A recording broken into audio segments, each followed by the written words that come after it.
하나님 말씀 요한복음 21장입니다.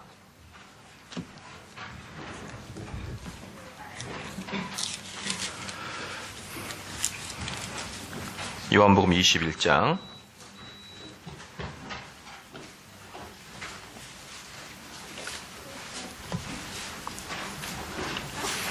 17절 말씀입니다. 요한복음 21장 17절 말씀입니다. 다 같이 한 목소리로 읽겠습니다. 세 번째 가라사대 요한의 아들 시몬아, 내가 나를 사랑하느냐 하시니 주께서 세 번째 내가 너를 사랑하느냐 하심으로 베드로가 근심하여 가로되 주여 모든 것을 아시오매 내가 주를 사랑하는 줄을 주께서 아시나이다. 예수께서 가라사대 내 양을 먹이라. 아멘. 오늘은 십자가 아래에서의 사랑이란 주제로 하나님 말씀 전하겠습니다. 그리스도의 사랑의 절정은 십자가겠죠. 두말할 나이도 없이. 하나님에게는 여러 가지 속성이 있지 않습니까? 그 속성 중에서도 특별히 인간을 구원하는 이 속성, 구속의 속성 중에 구속의 사역 중에 가장 현저하게 드러나는 것이 바로 그리스도의 사랑인 것이에요. 물론 이 십자가의 그 사역에서는 그리스도의 하나님의 거룩하심과 하나님의 공의로우심과 하나님의 아주 정확하심이 십자가상에서도 분명히 나타나죠. 그렇죠. 그러나 그 모든 것을 압도하는 것은 하나님의 사랑인 것이죠. 우리는 항상 하나님의 속성들을 골고루 알아야 되고 균형 있게 알아야 되는데 특별히 이 십자가에서의 사역은 하나님의 사랑에 아주 강력한 속성이 드러나는 곳이 사랑합니다. 그래서 우리는 십자가를 볼 때 우리 예수 그리스도의 그 고통 속에 있는 그 하나님의 사랑을 발견하도록 우리는 노력을 해야 됩니다. 그래서 요한일서 4장 16절 말씀에 이렇게 말씀했죠. 하나님은 사랑이시라. 사랑 안에 거하는 자는 하나님 안에 거하고 하나님도 그 안에 거하시느니라 라고 이렇게 말씀했습니다. 그래서 우리가 신앙을 가졌다라고 할 때 이제 많은 사람들이 내 신앙이 참인가 가짜인가를 구별하는 아주 선명한 기준은 내가 하나님을 사랑하느냐 안 하느냐에 달려있는 거예요. 그렇죠? 사랑하느냐 안 하느냐에 달려있지 다른 거에 달려있지 않습니다. 그래서 로마서 13장 10절 말씀에는 그러므로 사랑은 율법의 완성이니라 이렇게 말씀했고요.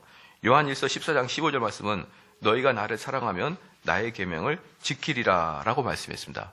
자, 이런 것들이 무슨 말이냐면요. 정말 사랑하면은 이것들이 지켜진다는 거예요.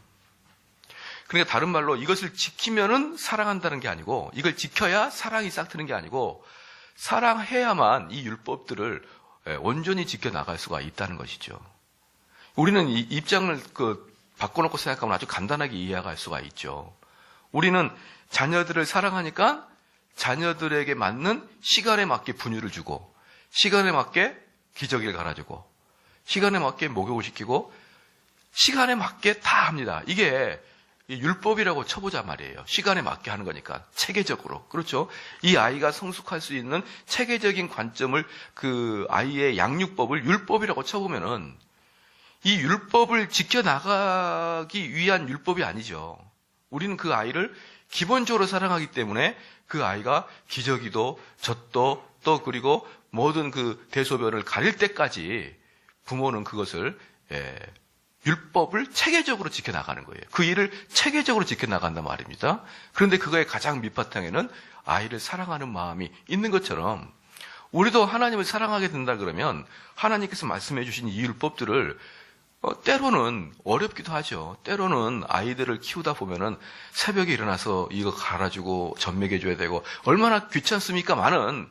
그래서 우리는 때로는 힘들기도 하고 때로는 이 아이 때문에 산모가 우울증에 걸리기도 하지만 근본적인 가장 밑바탕에 있는 마음은 아이를 사랑하는 마음이다 이 말이죠. 그래서 우리가 신앙생활 할 때 넘어지기도 하고 하나님을 때로 원망하기도 하고 쓰러지기도 하고 이럴 때 있을지라도 여러분 마음속에 가장 근저에는 그 하나님을 향한 사랑함이 흔들리지 않고 있느냐 이 말이에요. 이게 우리가 하나님을 섬기고 있고 내 안에 성령이 있다는 가장 근본적인 테스트인 것입니다.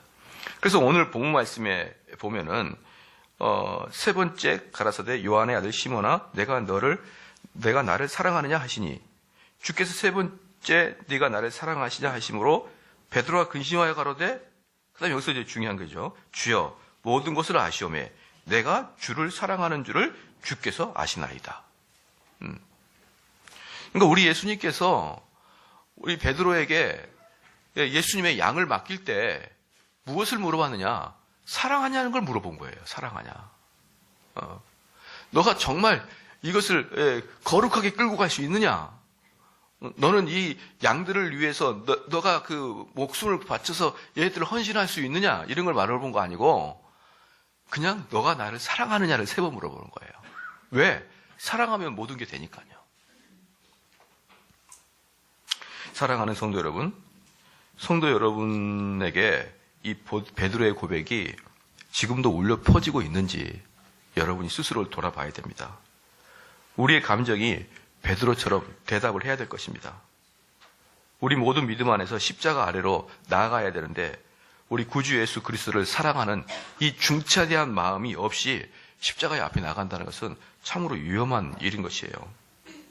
그래서 우리 주님께서 지금도 네가 나를 사랑하느냐라고 물을 때 지체 없이 그러나 그 속 깊은 마음 속에 있는 그 마음이 내가 주님을 가장 사랑합니다.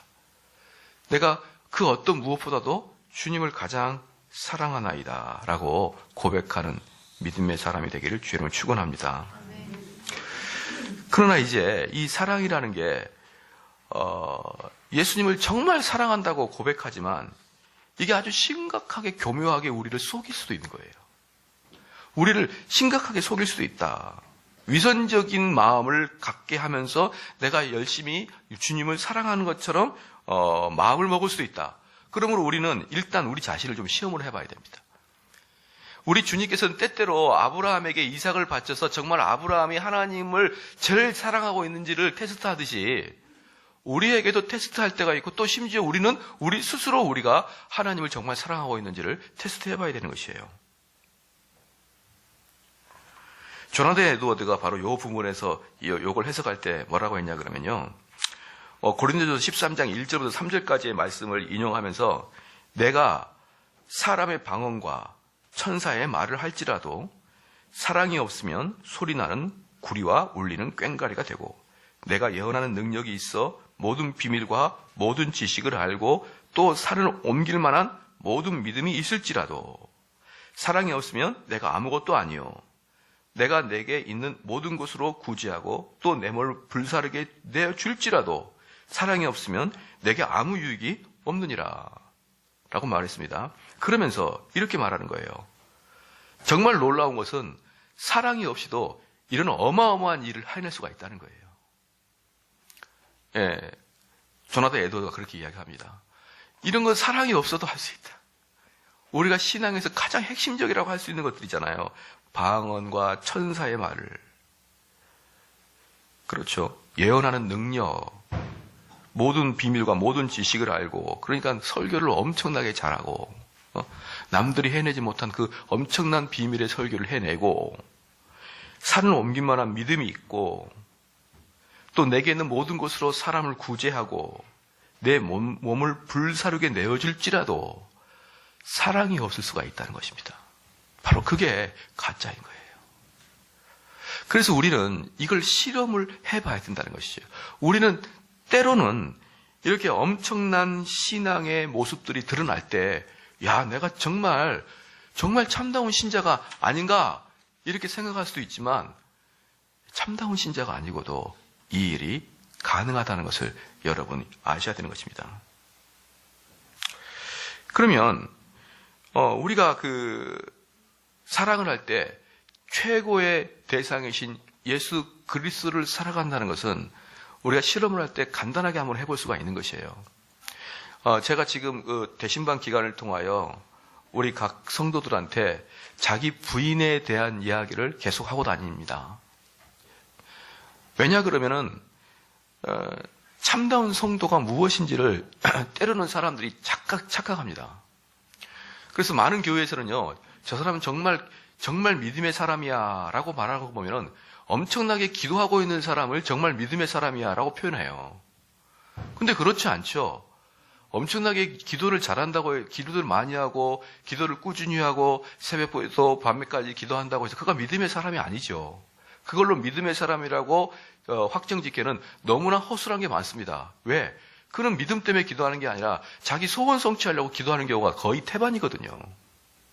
자기 소원 성취하는 기도는 누군들 못하겠습니까? 절간에 가면은 더 오래 합니다. 아예 숙박을 하고 하죠. 그래서 그렇게 기도하는 자들을 믿음 있는 자라고 여러분 함부로 판단하면 안 됩니다. 또 어떤 사람은 말합니다. 저 사람은 성경을 너무너무 잘 알아요. 그러니까 저 사람은 분명히 믿음이 있을 거예요. 그렇지 않죠. 제가 늘상 말씀드리지만 성경은 바리새인이 제일 잘합니다. 서기관이 제일 잘하죠. 그렇게 아무리 성경 잘 알아도 전혀 믿음이 없는 겁니다. 성경을 많이 알고 성경을 많이 읽고 저 사람이 우리 교회의 기독꾼이야. 그게 자랑거리가 되어 있는 한국교회의 현실인 것이에요.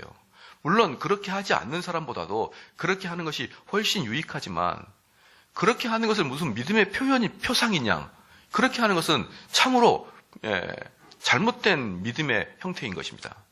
그럼 진짜 믿음은 뭐냐? 나를 따라오려거든, 즉 그리스도인이 되기 시작하려거든요.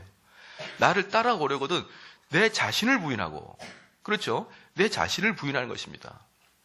예를 들어서 여러분들께서 만약에 뭐라 그럴까요? 누구를 이번에 선교사로 파송합시다. 이 중국의 영국 선교사 중에 모리스라는 선교사가 있었는데 최초로 중국인들에게 한자로 성경을 보급한 자였어요. 근데 그 사람이 외모가 너무 볼품이 없고요. 그래 딱 보면 숫기도 없는 사람입니다. 저런 사람이 무슨 선교를 하겠느냐. 사람들이 많은 경우에 외모가 왜소하고 좀 보기에 너무 그렇게 생기면은 사역도 잘 못할 거라고 생각하는 경우가 많아요. 그래서 사람들은 왜 목사를 보면서 천상 외모가 목사네 이런 말을 하는 걸 보면요, 외모가 목사 같지 않은 찌질찌질한 사람들이 얼마든지 있다는 것이죠. 제가 가끔 이렇게 이제 양복을 안 입고 이런 캐주얼 옷을 입으면 영락없이 백수랑 똑같이 생겨집니다. 근데 영락없이 그렇게 돼요. 남자는 30대 넘어가고 양복을 입을 때가 가장 멋진 것입니다. 근데 남자들도 스스로 착각합니다. 양복을 입지 않고 캐주얼 입으면 자기가 젊어 보일 거라 그러는데 젊어 보이는 게 아니라 백수 같아 보여요. 그런데 그렇게 해서 이렇게 동사무소나 그다음에 은행에 가면은 어떻게 하다 보면 삼성제일교회 담임 목사라는 대표를 가지고 가야 되니까, 그럼 사람들이 다 놀라는 겁니다. 진짜 하냐고. 그래서 예, 진짜 맞아요. 그렇게 이제 이야기하는데요. 저는 이제 나도 이렇게 캐주얼을 입어줘야 집에 있는 캐주얼을 소비를 해야 될 거 아닙니까? 그래서 그런 차원에서 캐주얼을 입는데요. 사역할 때만 양복을 입는데 말이죠. 사람들이 엄청나게 외모를 보고 판단합니다. 그럴 때 모리스도 마찬가지로 그때 선교회에서 어떻게 이렇게 말도 못하고 내성적이고 숙맥인 사람을 중국 선교사로 보낼 수가 있겠느냐. 그렇게 하지 말고 이 사람을 그 중국에 있는 우리 런던 그 선교 센터에서 계획하고 있는 그 신학교의 보조자로 보내자. 한마디로 직접 선교를 하는 게 아니라 그 선교사들과 교사를 뒤에서 서포트해주는, 정말 있으나 마나한 그런 자리로 보내자고 결정이 된 겁니다. 그래서 이제 이 선교회에서 미안한 마음으로 2차 저차에서 당신은 런던으로 중국으로 선교사 가기가 좀 부족하니까 그 중국의 신학교에 조수로 가시길 바랍니다라고 하니까 이 모리스 선교사가 뭐라겠냐면요, 나는 하나님의 일이면 무엇을 하든지 상관이 없습니다. 이렇게 이야기하는 거예요. 근데 여러분은 어떻게 이야기할 겁니까? 여러분들은요, 어떻게 할까요? 어떻게 사람을 외모로 판단합니까? 이렇게 따지겠죠. 하나님은 말씀 속에서 사람을 외모로 판단하지 말라 그랬는데 어떻게 목사님들이 저를 외모로 판단하십니까? 이렇게 따질 거예요. 많은 경우에. 그래서 그 하나님 말씀으로 자기를 변호하고 그 상대편을 자기에게 무시했고 자기의 능력을 외모로 평가했던 그 사람을 향해서 그 하나님 말씀으로 공격하려고 하지 않겠느냐 이 말이에요. 한 푼 없이도 여러분 자신을 부인하지 못하죠. 그 좀 배웠던 말씀 가지고 사람을 공격해야 됩니다. 그 누가 그랬습니까? 마귀가 그랬어요. 마귀가 우리 예수님 공격할 때 말씀 가지고 툭툭 내뱉는 것입니다. 많은 경우에 하나님 말씀 많이 알고 있으면 뭐 하겠습니까? 그걸로 자기의 뜻을 변호하는데 그 선교사는 충분히 그 선교단체한테 뭐라고 했을까요? 당신들은 지금 하나님께 합법적인 일을 하고 있지 않습니다. 어떻게 선교의 사역을 하는 사람들이 이렇게 육체적으로 선교를 한단 말입니까? 라고 화를 낼 수도 있고 자기의 뜻을 주장할 수 있었을 것입니다. 그런데 그 선교사는 하나님의 뜻이면은 하나님의 일을 한다는데 제가 무언들 못하겠습니까? 그렇죠. 옛날에 저희 교회가 약 4년 전에 폴 워셔를 초청했을 때 말입니다. 폴 워셔를 초청했을 때 저는 그때 폴 워셔가 그렇게 유명한 사람인지도 몰랐습니다. 저는 내 머릿속에 존 메가더만 있었어요. 존 메가더를 한번 초청하고 싶다 그랬었는데 폴 워셔를 초청하게 됐는데요. 폴 워셔를 초청하고 보니까 그분이 유명한 이제 진행을 하다 보니까 유명하신 분인 것을 이제 알게 된 것이죠, 제가. 그 전까지는 폴 워셔를 초청하자고 말하기 전까지는 폴 워셔의 피읍자도 못 들어봤었거든요, 저는. 아, 그래서 이분이 유명한 분이었구나. 나는 뭐 조엘 비키나 존 메가더나 누구죠? RC 스프롤 이렇게만 알고 있었지 폴 워셔는 잘 모르고 있었거든요. 하다가 저는 깜짝 놀랄 일을 닥친 거예요. 많은 사람이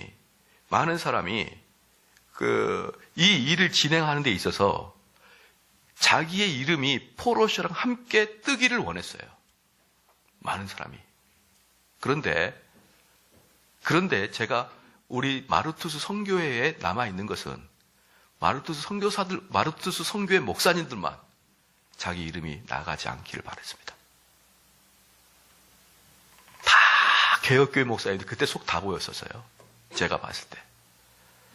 자기의 이름이 드러나지 않고 그냥 서포트에서 전화 받고 청소하고 이런 것은요 아무도 안 하려고 합니다. 동역하고 이름 나가고 안내하고 뭐 이렇게 전국적으로 자기 이름이 나가는 거에 있어서는 좋아하는데 정말 이름도 없이 빛도 없이 자기가 사역한다는 데서는 그 어느 목사도 하지 않았어요. 저는 그때 저는 마르투스에 나는 내가 몸을 계속 담고 있어야겠다. 그때 제가 확신한 거예요. 그때. 그냥 평상시에는 이렇게 말할 땐 전부 다 올바른 이야기하고, 그렇죠? 전부 다 너무너무 똑똑하게 개혁신학을 이야기합니다. 그러나, 우리의 그때 모토가 뭐였냐면, 폴 워셔를 통해서 이 땅의 복음을 모르는 자에게 복음을 전합시다. 그러면 그 목소리를 통해서 복음이 전해진다 그러면 내 이름이 안 나와도 됩니다. 이게 우리는 기본적인 전제 조건이었었는데 시간이 지나고 보니까 그러한 목사들이 거의 없다는 것을 발견했습니다. 사랑하는 성도 여러분, 많이 알면 뭐 하겠습니까? 개혁교회 목사는 뭐 할 거예요? 자신을 부인할지 모르는데 자기의 뜻을 관철시키기 위해서 자기 주장을 관철시키기 위해서 말씀 가지고 신학 가지고 교리 가지고 덤벼드는데 그런 사람들이 무슨 자기를 부인하는 자들입니까? 여러분, 하나님 사랑하면 첫 번째가 뭐예요? 자기 부인입니다. 자기 부인이에요. 우리 하나님만 드러나면 되는 겁니다. 하나님만 드러나면 내가 드러나지 않아도 괜찮아요. 그런데 거기에 꼭 내 한 발 올려서 내가 이름이 알려지고 싶지 않느냐 이 말입니다. 우리 성도들에게는 정말 앞으로 2017년도부터는 이후부터는 열심히 한다고 많이 한다고 뭔가를 좀 깨달았다고 여러분 다 된 것이 아니라는 것을 아셔야 되는 것이고요. 그리고 그게 진짜 복음인 것입니다. 진짜 복음은 내 지식의 잘남을 드러내는 게 아니요. 그렇죠? 내 의지를 관철시키는 능력이 아니요.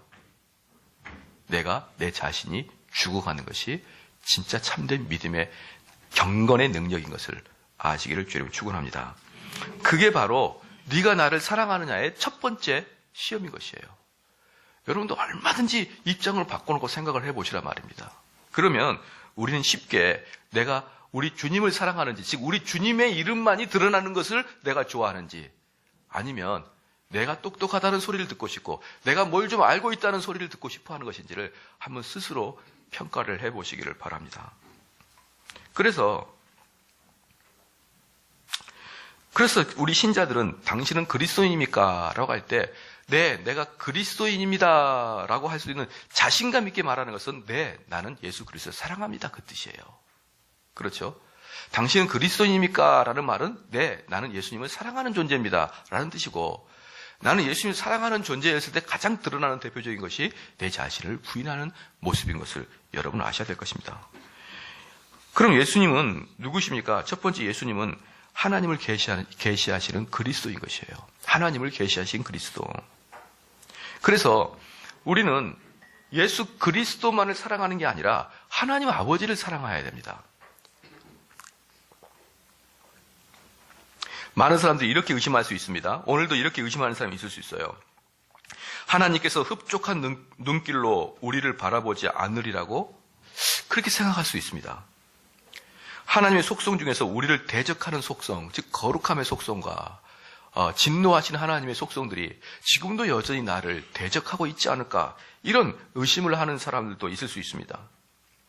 하나님과 진심으로 내가 화목된 상태인가, 이렇게 하나님에 대해서 여전히 화목하지 않는 그런 마음을 가지고 있는 분들이 있습니다.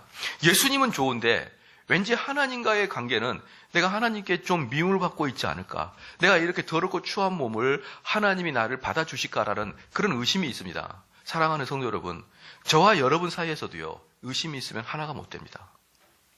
사람과 사람 사이에서도 의심이 있으면 하나가 못 되는데 어떻게 우리가 하나님께서 나를 사랑하시는 것을 의심하면서 그분을 참답게 사랑할 수가 있겠습니까? 그래서 우리 예수님은 완전하신 하나님을 보여주시는 분이기 때문에 우리 예수님의 공로에 의해서 하나님께 받아들여 주시고, 하나님은 우리의 죄를 위해서 당신의 사랑하는 아들을 몸까지 찢겨서 주시는, 즉 말할 수 없는 우리를 향한 사랑이 있다는 것을 아셔야 되는 것이에요. 이 십자가에서 아래에서의 하나님의 속성 중에 가장 대표적인 속성이 무엇이라고 했죠? 하나님의 사랑이라고 했습니다. 그래서 우리는 십자가를 묵상할 때마다 어찌 나에게 이 큰 사랑을 누가? 하나님 아버지가 주셨는지요. 나는 그러므로 하나님께서 하나님 아버지의 품까지 갈 수 있는, 하나님 아버지의 품까지 갈 수 있는 예수 그리스도의 찢어진 상처를 통해서 하나님께 갈 수 있다는 것을 여러분 확신해야 됩니다. 많은 사람들이 신앙생활을 제가 쭉 하고 여러분들과 상담을 해보면 자꾸 오해를 하고 있는 부분이 있는 것입니다. 여러분들이 하나님께 사랑을 받는 것은, 우리 성도들이 하나님께 인정을 받는 것은 나의 선한 행위에 근거를 두지 않는단 말인 것을 수없이 말해도, 또 지나면 이런 나를 주님이 사랑하실까요? 이런 나를 우리 하나님이 사랑하실까요? 또 그렇게 자기 스스로를 쳐다보고 있는 거예요.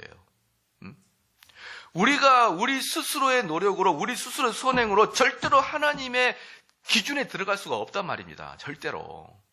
그런데 또 돌아앉아가지고 나는 또 이번 주에 목사님 내가 이런 죄를 졌는데 이런 죄를 진 하나님이 나를 정말 예뻐하실까요? 그게 바로 존 오웬이 말하고 있던, 그게 누굽니까? 템테이션에 나와 있는 마귀가 쏘는 불화살이란 말입니다. 우리가 가만히 있는데 화를 쏘는 거예요. 어떻게 쏩니까? 너 가진 놈을 어떻게 하나님이 받아주겠느냐 이 말이에요. 근데 우리는 하나님의 사랑을 받는 것은 예수 그리스도가 공로 때문에 받는 것이기 때문에 우리의 상태를 여러분 더 이상 묵상하지 말란 말이에요. 우리의 상태를. 그럼 우리의 상태를 묵상할 때는 무엇을 묵상하냐 그러면 내가 하나님을 얼마나 사랑하고 있냐, 내가 예수 그리스도를 얼마나 사랑하고 있냐를 묵상하는 거예요. 내가 예수 그리스도를 얼마나 사랑하느냐는 내가 얼마나 내 자아를 부인하느냐를 묵상하는 것이지, 계속 내가 몇 년 전부터 지었던 죄를 또 생각하고 또 생각하면서 나 때문에, 이런 모습 때문에 하나님이 나를 사랑해 주지 않겠구나라는 좌절감에 빠지는 것은 바로 마귀가 끌고 가는 것입니다. 여러분이 여러분 스스로의 내면을 판단해서 스스로 내면을 탐색해서 죄를 발견하는 것은 그리스도를 의지하기 위함인 것이죠. 그 그리스도의 공로만을 의지하는 것이고 나의 더 이상 공로를 보지 않기 위함에 내 죄를 탐색하는 것이죠. 더 이상 나의 공로 때문에 나의 공로로 하나님께 칭찬을 드리려고 내가 이만큼 했으니 그래서 제가 제일 듣기 싫어하는 게 뭡니까? 우리는 하나님이 그 속이 시원한 청량 음료 같은 그리스도인이 됩시다. 저는 얼마나 그런 말을 싫어하는지 몰라요. 우리는 나 주님의 기쁨 되기 원하네. 이런 말을 정말 듣기 싫다 이 말이에요. 왜?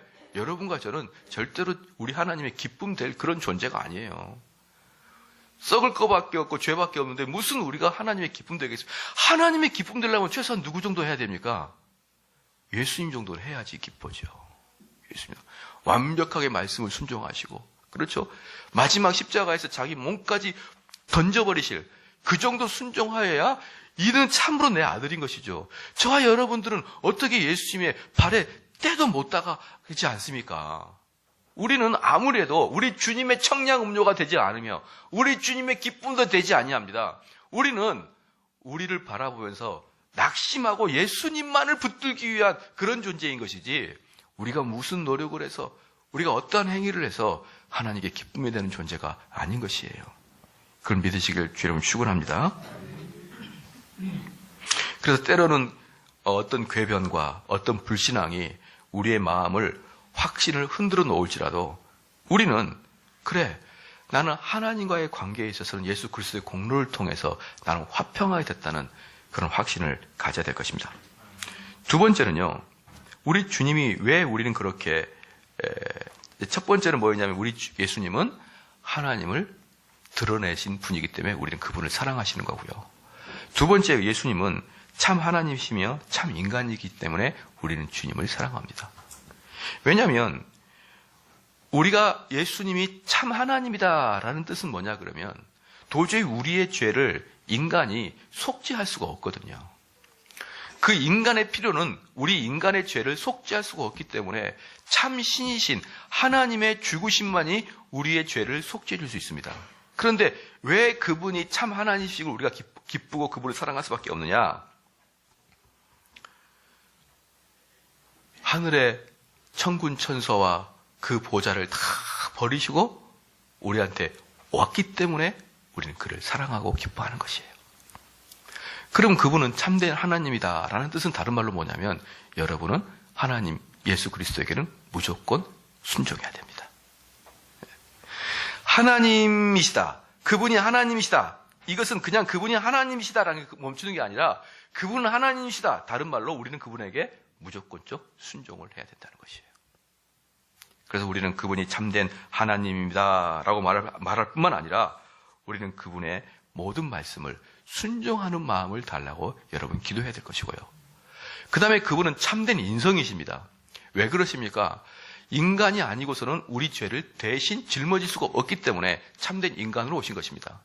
그러므로 그분은 우리가 지옥에서 당할 모든 고통을 십자가에서 모두 당하셨고, 우리를 그 악한 마귀랑 우리 주님이 대적하며 싸우실 때 그 예수님께서 그 우리의 모든 고통을 다 감당하시고 우리를 예수님의 뒤로 불러주심으로 우린 예수님 때문에 그 고통을 당하지 않게 된 것을 우리는 아시죠? 사랑하는 성도 여러분, 그래서 우리 예수님은 자원하는 마음으로 속죄제사가 되었고 기쁜 마음으로 십자가를 지심으로 말미암아 우리 예수님은 율법과 공의를 모두 만족시켜서 우린 예수님 때문에 하나님께 인정받는 그러한 자가 된 것을 믿으시길 주님을 축원합니다.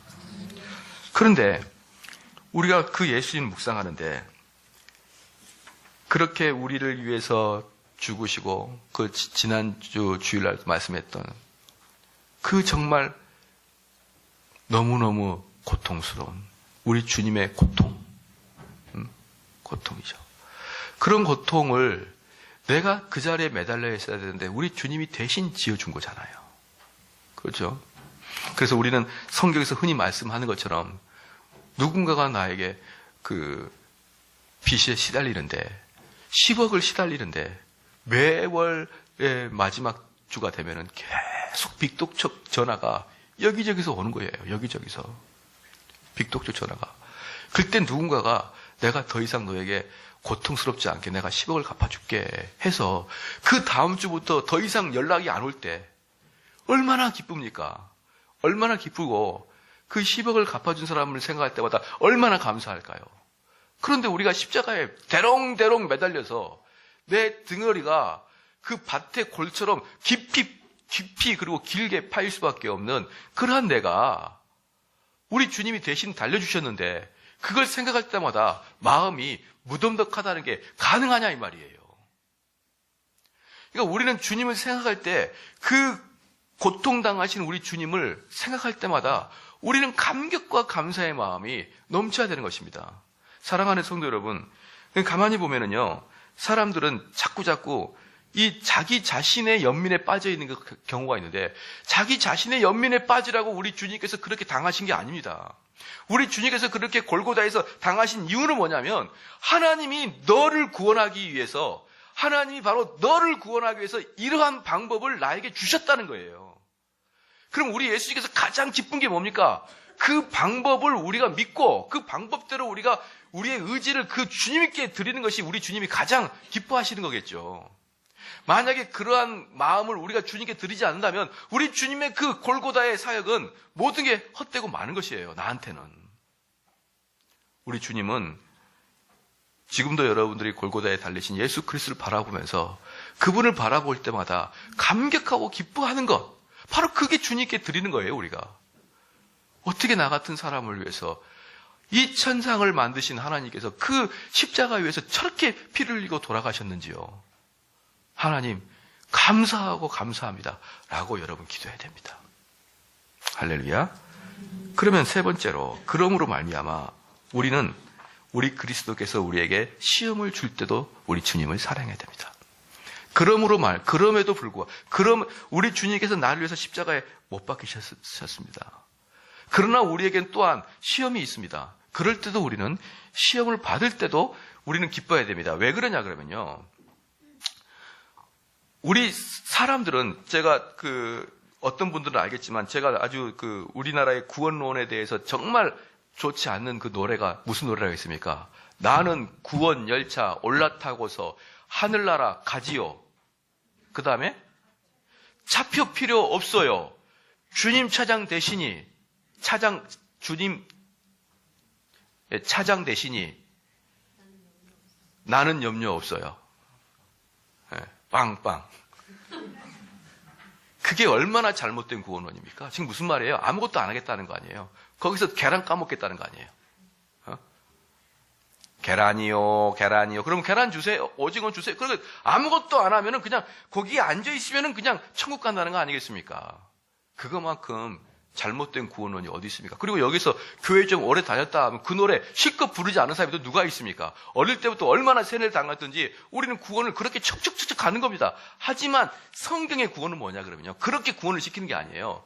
내 안에 정대운이란 자연적인 본성을 성령을 통하여 그리스도와 같은 인격으로 변화시키는 게 구원인 것입니다. 내가 그냥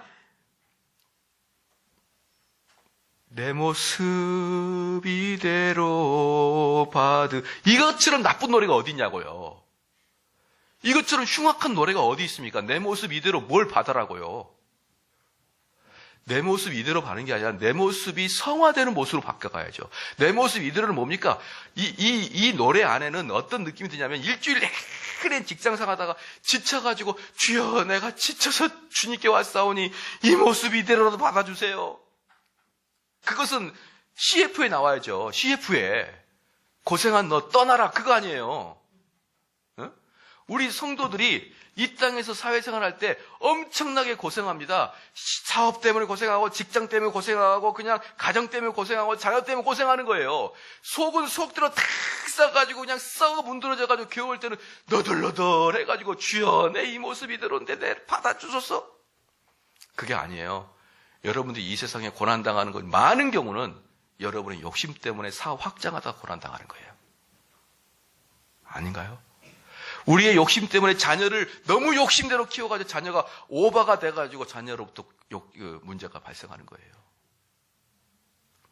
저희 한국 청소년들은요 정말 심각합니다. 외국의 청소년들은요, 이렇게 머리를 이렇게 앞으로 해가지고, 이렇게 머리를 숙이면서 예배를 드리거나, 이렇게 숙여서 어른들하고 대화하는 경우가 없어요. 얘들은 청소년들도 전부 다 주일 학생들처럼 얼굴 다 들고 밝아요. 해맑아요. 그런데 한국만 딱 오면 전부 다 청소년들이 머리를 딱 앞으로 내밀고 탁 이러고 있어요. 이러고.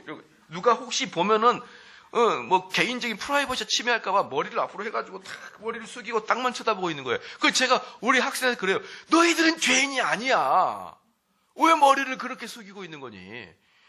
여러분, 너무나 병들었습니다. 한국 청소년들은요.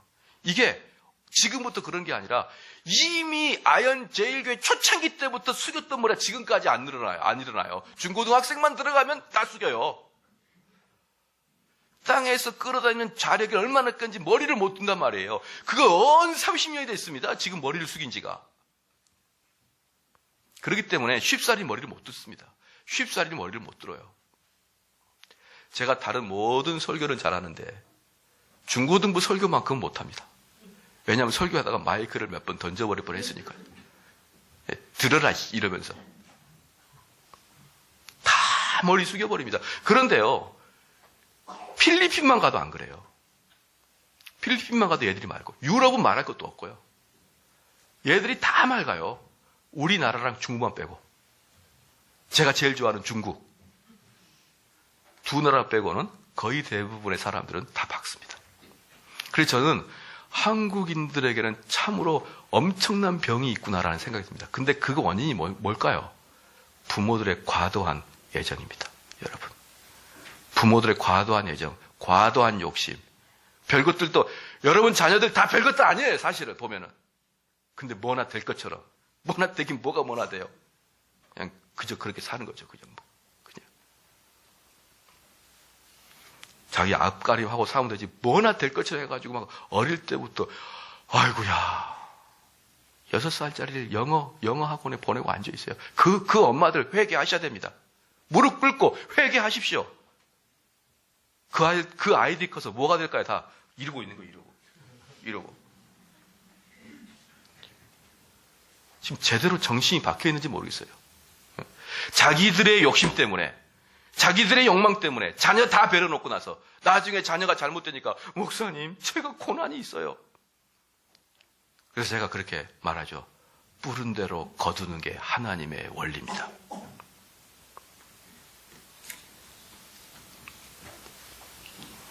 제가 옛날에 여기 왔던 그 토플 선생 한 분 계셨잖아요. 여러분이 좋아했던 토플 선생 한 분 계셨거든요.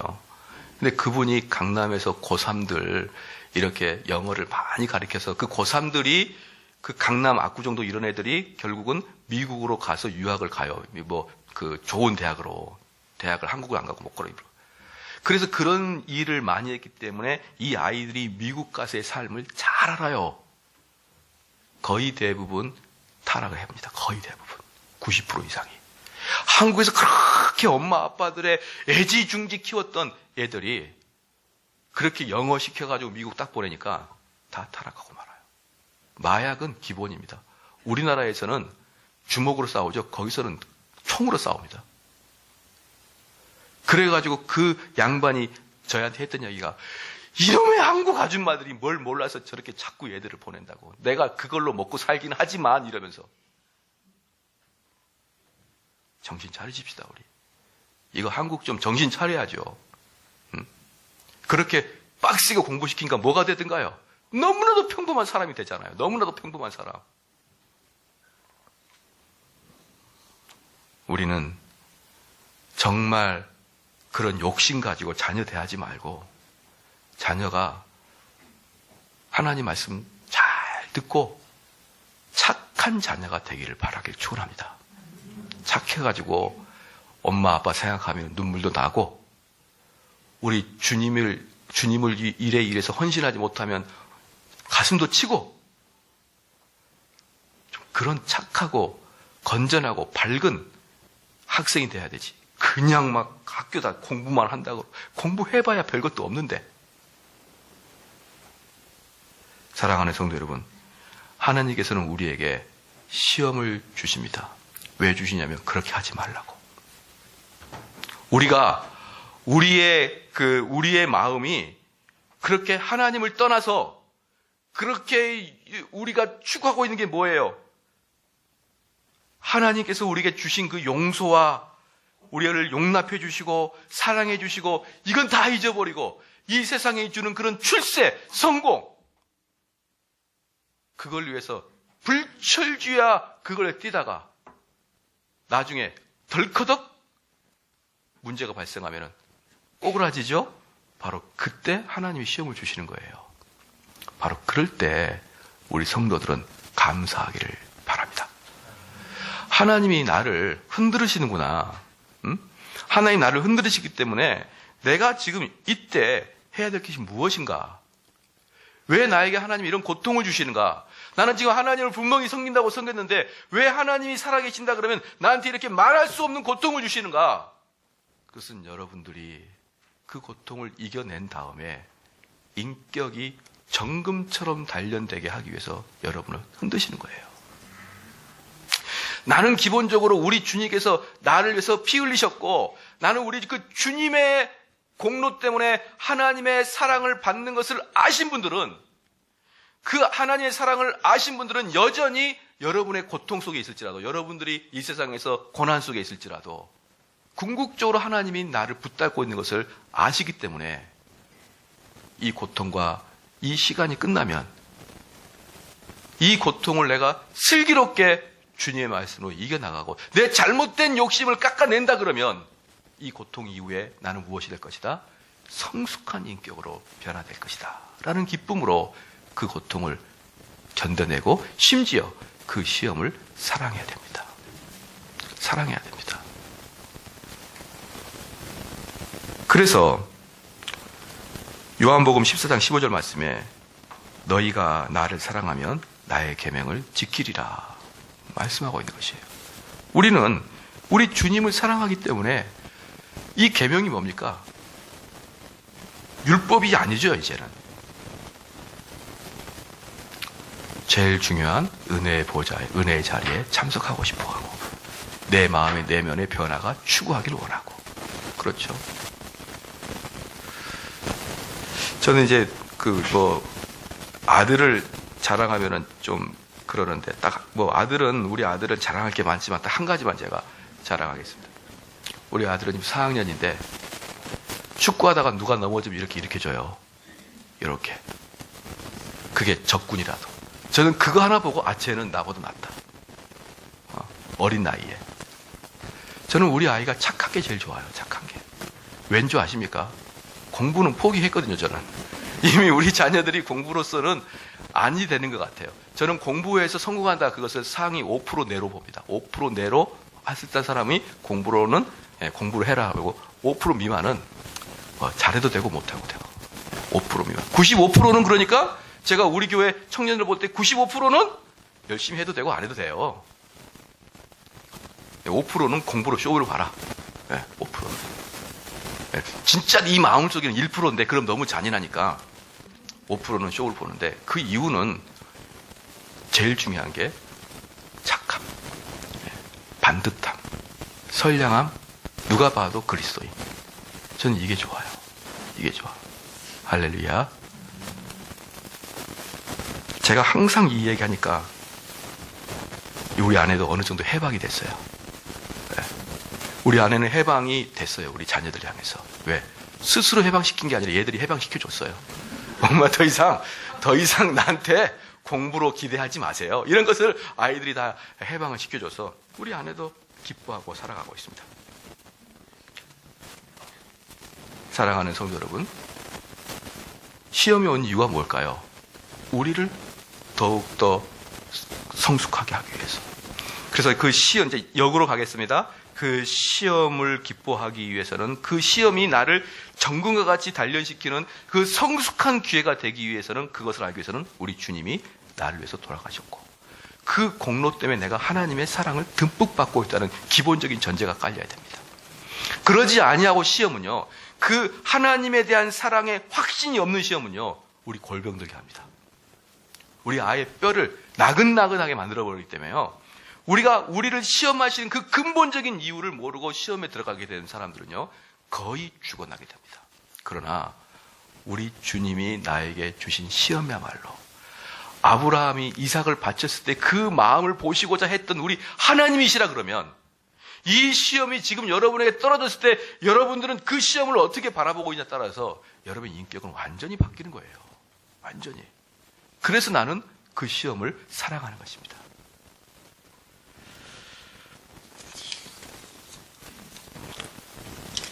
그래서 우리 베드로에게 이렇게 말해요. 오늘 본문 말씀에 21장 17절 말씀에 세 번째 가라사대 요한의 아들 시몬아 네가 나를 사랑하느냐 하시니 주께서 세 번째 네가 나를 사랑하느냐 하심으로 베드로가 근심하여 가로되 주여 모든 것을 아시오매 내가 주를 사랑하는 줄을 주께서 아시나이다. 이렇게 말했거든요. 그럼 여러분들이 이제 오늘 기도할 때 생각을 해봐야 돼요. 만약에 우리 주님이 지금 오셔가지고 야 길동아 너가 나를 사랑하느냐? 라고 할 때 우리는 전지전능하신 그 예수님 앞에서 주님이 내 마음을 아십니다 라고 고백할 정도로 여러분 주님을 사랑하고 계십니까? 전지하신 우리 예수님이에요. 근데 베드로는 그 전지하신 예수님 앞에 뭐라고 했습니까? 주님이 내 마음 아시잖아요. 우리는 혹 겉으로는 사랑한 척하면서 주님이 내 마음 아시면은 큰일 날까봐. 주님은 내 마음을 아십니다. 비록 내가 지금은 흔들립니다. 내가 지금은 두려워요. 내가 지금 죄악 속에 빠져서 내가 진짜 이거 제대로 된 인간인가 두렵습니다. 그러나 내 마음 깊숙한 곳에서는 아시잖아요, 주님이. 주님이 아시잖아요, 내 마음 깊숙은. 내가 지금 비록 좀 이렇게 너덜너덜해도 나는 근본적으로 우리 주님을 사랑하고 나는 근본적으로 우리 주님을 1등으로 사랑하는 것을 우리 주님이 아시지 않습니까? 라고 이렇게 고백하자 예수께서 가라사대 내 양을 먹이라. 내가 너를 신뢰하겠다. 우리 주님이. 얼마나 감격스러운 말입니까? 많은 걸 구하지도 않아요. 진짜 나 사랑하냐? 예, 사랑합니다. 주님, 사랑해요. 내 마음 다 보여줄게요. 왜냐하면 우리 주님은 내 마음을 보시니까. 이 시간에 기도하겠습니다. 우리 찬송가 한 장 부르시고 기도하겠습니다.